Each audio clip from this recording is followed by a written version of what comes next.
ঢাকা বিশ্ববিদ্যালয়ের আবাসিক হলে ছাত্র রাজনীতি নিষিদ্ধ নিয়ে বিকেলে ছাত্র সংগঠনগুলোর সাথে বৈঠকে বসেছে বিশ্ববিদ্যালয় কর্তৃপক্ষ। এ বিষয়ে আরো তথ্য আমরা জানবো। আমাদের সহকর্মী আলামিন অহন সেখানে সরাসরি আছেন।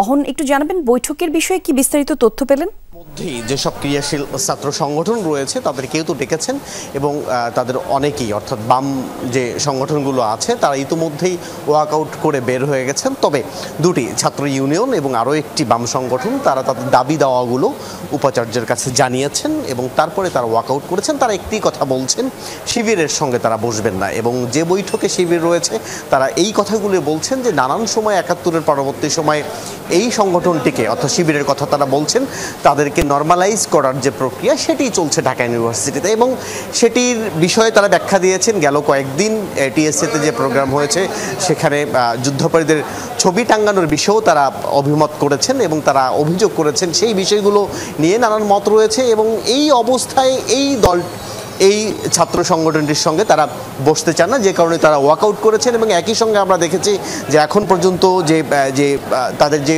বৈঠক সেটি চলছে এবং সেটির আলোচ্য বিষয় আপনি জেনে থাকবেন। গেল পরশুদিন ভোর রাতে কিংবা মধ্যরাতেই যে সব শিক্ষার্থী রয়েছেন, সাধারণ শিক্ষার্থী, তারা স্লোগান নিয়ে বের হয়ে আসেন এবং হলগুলোতে ছাত্র রাজনীতি বন্ধ করতে হবে এমন দাবি তারা করছেন। এবং সেই বিষয়ে যে ঢাকা বিশ্ববিদ্যালয়ের যে কর্তৃপক্ষ আছেন তারাও কিন্তু বলছেন যে সাধারণ শিক্ষার্থীর যে মতামত সেটিকে প্রাধান্য দিতে হবে, সেটি প্রাধান্য দিয়ে কিভাবে এগোনো যায় এবং সার্বিক পরিস্থিতি বিশেষ করে ডাকসু নির্বাচন রয়েছে খুব এক মাসের মধ্যেই, সেই নির্বাচনটিকেও তো এগিয়ে নিতে হবে, সেটির বিষয়েও কি ব্যবস্থা নেওয়া যায় কিংবা সব মিলিয়ে পরিবেশটিকে শান্ত করা যায় কিনা সেই বিষয়ে বৈঠকটি চলছে।